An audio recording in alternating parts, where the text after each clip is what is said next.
প্রিয় শিক্ষার্থীরা, তোমরা যারা 2025 সালে একাদশ শ্রেণী শেষ করে দ্বাদশ শ্রেণীতে উঠেছ এবং পুষ্টিবিজ্ঞান বিষয় নিয়েছো, তোমাদের জন্য আজকের এই ভিডিওটি অত্যন্ত গুরুত্বপূর্ণ। এই ভিডিওতে আমি দ্বাদশ শ্রেণীর তৃতীয় সেমিস্টারের সম্পূর্ণ সিলেবাস নিয়ে আলোচনা করব, পাশাপাশি কিভাবে এই সিলেবাস অনুযায়ী পড়াশোনা করবে এবং বহু বিকল্প ভিত্তিক প্রশ্নের এমসিকিউ মাধ্যমে অনুষ্ঠিত পরীক্ষার জন্য নিজেকে প্রস্তুত করবে সে সম্পর্কেও দিক নির্দেশনা দেব।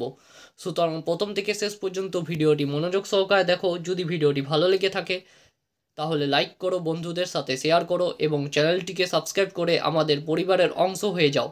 চলো শুরু করা যাক।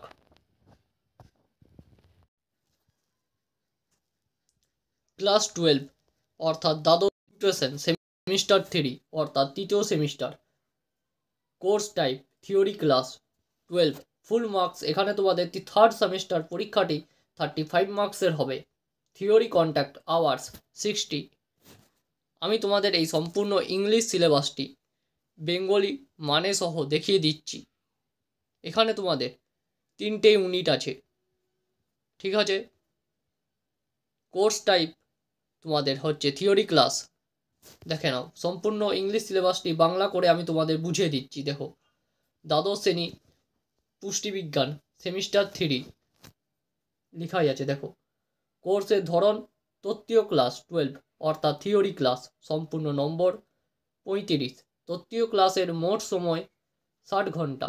প্রথম ইউনিট আছে দেখো তোমাদের পরিপাক ও শোষণের পুষ্টিগত ধাপ। এর সাব অধ্যায় আছে। দেখো, অধ্যায় 1-এ তোমাদের পড়তে হচ্ছে পুষ্টি, জীব রাসায়নিক ও শারীরবৃত্তীয় দিক।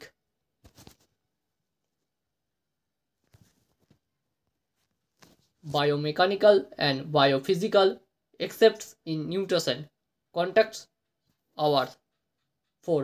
এই প্রথম ইউনিট থেকে তোমাদের 12 নম্বর থাকছে, ভালো করে দেখবে। এই প্রথম ইউনিট পরিপাক ও শোষণের পুষ্টিগত ধাপ, এর অধ্যায় 1-এর মধ্যে তোমাদের যে যে বিষয়গুলিকে পড়তে হচ্ছে সেগুলি আমি তোমাদের সম্পূর্ণ দেখিয়ে দিচ্ছি এবং বুঝিয়ে দিচ্ছি। 1 নম্বরে পড়তে হচ্ছে এনজাইম ও তার ভূমিকা অর্থাৎ উৎসেচক। এই উৎসেচকে কী কী পড়তে হবে? সংজ্ঞা, গঠন ও বৈশিষ্ট্য, ক্রিয়াতন্ত্র ও সক্রিয় অংশ, এনজাইমের প্রকারভেদ অর্থাৎ সহকারী এনজাইম, সহ এনজাইম, পোস্টেটিক গ্রুপ কী, উদাহরণ পেপসিন, টিপসিন, এনজাইমের গতি এবং তাপমাত্রা ও পিএইচ প্রভাব। এগুলি তোমাদের অধ্যায় 1 পুষ্টির জীব রাসায়নিক ও শারীরবৃত্তীয় দিক এর 1 নম্বরের মধ্যে পড়তে হচ্ছে এইগুলি, অর্থাৎ এনজাইমের সমস্ত কিছুটা তোমরা এখানে পড়বে। এনজাইমের প্রকারভেদ, সহকারী ও সহ এনজাইম, পোস্টেটিক গ্রুপ। পরের অধ্যায় 1-এরই দ্বিতীয় পয়েন্টে তোমাদের এখানে পড়তে হচ্ছে পরিপাক সংক্রান্ত বিভিন্ন জীব রাসায়নিক প্রক্রিয়া। এর মধ্যে থাকতে পরিপাকতন্ত্রে এনজাইমের ভূমিকা, বিভিন্ন এনজাইমের পরিপাকতন্ত্রে কী কী সাহায্য করে সেইটি তোমরা এখানে পড়বে। খাদ্যের পরিবহন ও শোষণ, জীবদেহে পুষ্টি সংরক্ষণ ও বিপাক, বিশেষ কিছু এনজাইমের উদাহরণ ও ব্যাখ্যা পড়বে তোমরা। ইউনিট 1 এর দ্বিতীয় অধ্যায়ের মধ্যে থাকছে খাদ্য হজম ও শোষণ প্রক্রিয়া, breakdown of food, digestion and absorption. এখানে তোমরা পাবে পরিপাকতন্ত্রের গঠন ও অংশসমূহ। এর মধ্যে থাকছে মুখগহ্বর, খাদ্যনালী, পাকস্থলী, অন্ত্র ইত্যাদির গঠন ও কার্যাবলী, বিভিন্ন পরিপাক এনজাইম এবং তাদের ভূমিকা। খাদ্য হজম প্রক্রিয়া অর্থাৎ শর্করা কীভাবে তোমাদের শরীরে, প্রোটিন কীভাবে শরীরে পরিপাক হয় এবং চর্বি অর্থাৎ ফ্যাট কীভাবে শরীরে পরিপাক ও শোষণ হয় সেগুলি পাবে। এনজাইম এবং পরিপাক রস যেমন লালা, গ্যাস্ট্রিক রস, প্যানক্রিয়াটিক রস, এগুলি তোমরা পাবে ইউনিট 1-এ। এবার আসছে ইউনিট 2। ইউনিট 2 হচ্ছে খাদ্য বিপাকের পুষ্টিগত ধাপ। এখানে তোমাদের 13 নম্বর থাকছে। এই অধ্যায় 3 শর্করা, প্রোটিন ও চর্বির বিপাক। শর্করা বিপাকের মধ্যে থাকছে গ্লাইকোলাইসিস, টিসিএ চক্র, গ্লুকোজ সংরক্ষণ ও গ্লুকোনিওজেনেসিস সম্পর্কে তোমাদের এখানে পড়তে হবে। উচ্চ রক্তে শর্করা ও নিম্ন রক্তে শর্করা অর্থাৎ হাইপারগ্লাইসেমিয়া ও হাইপোগ্লাইসেমিয়া সম্বন্ধে পড়তে হবে তোমাদের এই অধ্যায় 3 শর্করা, প্রোটিন ও বিপাক চর্বির। দ্বিতীয় এখানে পাবে তোমরা প্রোটিনের বিপাক অর্থাৎ প্রোটিনের বিপাকের মধ্যে থাকছে অ্যামিনো অ্যাসিড ও প্রোটিনের বিপাক।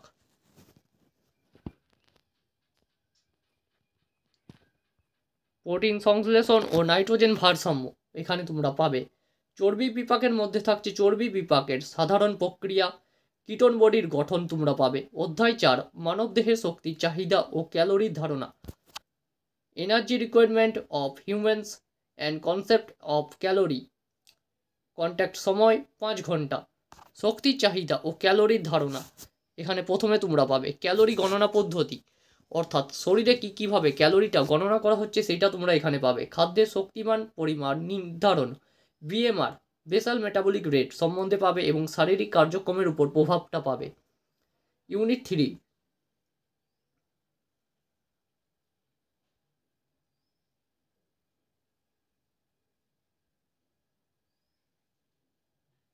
ফুড সেফটি অ্যান্ড স্যানিটেশন পড়বে। কন্ট্যাক্ট সময় 16 নম্বর 10। ইউনিট 3-তে তোমাদের 10 মার্কস থাকছে, ইউনিট 1-এ তোমাদের থাকছে 12 মার্কস এবং ইউনিট 2-এ থাকছে তোমাদের 13 মার্কস। অধ্যায় 5-এর মধ্যে থাকছে খাদ্য নষ্ট হওয়া ও খাদ্যে বিষক্রিয়া। খাদ্য নষ্ট হওয়ার কারণ, মাইক্রোবিয়াল সংক্রামক ও সংরক্ষণের ভুল পদ্ধতি, সাধারণ খাদ্য বিষক্রিয়া এবং তার প্রতিরোধমূলক ব্যবস্থা, খাদ্য সংরক্ষণের নিয়ম ও পদ্ধতি, HACCP এখানে পাবে তোমরা। এখানে ফুল ফর্মটি আমি ব্যাকেটে করে দিয়েছি। খাদ্য নিরাপত্তার জন্য ব্যবহৃত রাসায়নিক ও সংরক্ষণ পদ্ধতি। এবার তোমাদের এই সম্পূর্ণ সিলেবাসটা সম্পূর্ণ ব্যাখ্যা দেখো করে দিয়েছি। ইউনিট 1 পরিপাক ও শোষণের পুষ্টিগত ধাপ, এর মধ্যে যেগুলো পাবে তোমরা। ইউনিট 2 ইউনিট 3 সব এভাবে করে দিয়েছি তোমাদের। এরপর থেকে রেগুলার ক্লাসেস এবং নোটস এবং তার সঙ্গে সঙ্গে ভিডিও আসবে আমার এই চ্যানেলে, অতি অবশ্যই সেগুলি পাওয়ার জন্য চ্যানেলটিকে সাবস্ক্রাইব করে রাখো। খাদ্য সংরক্ষণের বিভিন্ন পদ্ধতি তার তোমরা এখানে পাবে। ইউনিট 3-তে হিমায়ন, শুষ্ককরণ, পাস্তুরাইজেশন, খাদ্য ভেজাল এবং PVFA ফুল ফর্মসগুলি পাবে। সংক্ষেপে মূল বিষয়টিকে আমরা যদি দেখতে চাই তাহলে তোমরা ইউনিট 1-এর মধ্যে পাবে খাদ্য কীভাবে পরিপাক হয় এবং শরীরে শোষিত হয়। ইউনিট 2-তে তোমরা পাবে খাদ্য কীভাবে শক্তিতে রূপান্তরিত হয় এবং BMR এর ধারণা। ইউনিট 3-তে পাবে খাদ্য নিরাপত্তা ও সংরক্ষণ ও খাদ্য বিষক্রিয়া প্রতিরোধ। এগুলি তোমাদের সম্পূর্ণ 3rd সেমিস্টার অর্থাৎ 3য় সেমিস্টারে সিলেবাস, ক্লাস 12-এর 3rd সেমিস্টার নিউট্রিশনের সম্পূর্ণ সিলেবাস হলো এটি, যেটি সম্পূর্ণ বাংলা মানে সহ ব্যাখ্যা তোমাদের জন্য আজকের এই ভিডিওর মাধ্যমে তুলে ধরলাম। সুতরাং আজকের এই ভিডিওটি তোমাদের যদি হেল্পফুল মনে হয় অতি অবশ্যই এই চ্যানেলটিকে সাবস্ক্রাইব করে রাখো এবং অল নোটিফিকেশান করে রাখো, যাতে আমি যখনই নতুন কোনো ভিডিও আপলোড করব সবার আগে তোমার কাছে সেই ভিডিও নোটিফিকেশানটি যাতে পৌঁছে যায়। তোমরা এই সম্পূর্ণ PDFটি ইংলিশ এবং বেঙ্গলি মানে সহ ভিডিও ডেসক্রিপশান থেকে ডাউনলোড করতে পারবে। অতি অবশ্যই ডাউনলোড করে নিয়ে সম্পূর্ণ দ্বাদশ শ্রেণীর 3য় সেমিস্টারের পুষ্টিবিজ্ঞান বা নিউট্রিশনের সিলেবাসটি বুঝে নাও। তোমাদের নিয়মিতভাবে গুরুত্বপূর্ণ প্রশ্ন উত্তর, অধ্যায়ভিত্তিক নোটস, সাজেশন এবং সম্পূর্ণ ব্যাখ্যা সহ অধ্যায়ভিত্তিক ক্লাস আসবে। অতি অবশ্যই সেগুলি পাওয়ার জন্য অতি অবশ্যই এই channel online study with new style চ্যানেলটিকে সাবস্ক্রাইব করে নিজের পরিবারের মতো আপন করে নাও। অতি অবশ্যই ভিডিও ডেসক্রিপশনে দেওয়া আমার ফেসবুক পেজটিকে লাইক করে আসো এবং সেখানে সেই পেজটিকে ফলো করে আসো।